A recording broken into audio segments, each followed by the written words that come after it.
Nokia, under the wing of HMD Global, is working on bringing another former classic back to life apparently. The Nokia X6 is coming to China in 3 days and new renders have been leaked on Chinese social media. It's a clean and sleek-looking device judging from the photos, despite the fact that it's still a budget phone. The live photo is leaks of Nokia X6. From the leaks, we suspect the 5.8-inch screen will have a 19:9 aspect ratio and a 1080 by 2280 display. For the design, Nokia just copied the iPhone X. In the live photo it is cleat to Nokia X6 how notch. For the budget phone, HMD used the latest Snapdragon 636 processor.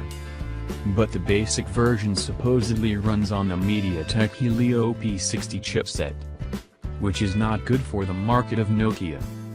Both iterations would be powered by a 3,300 mAh battery.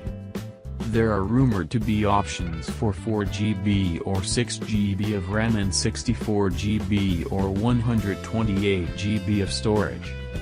The renders suggest there's a fingerprint sensor on the back, dual rear cameras that are vertically placed, a USB Type-C port, and a 3.5mm audio jack.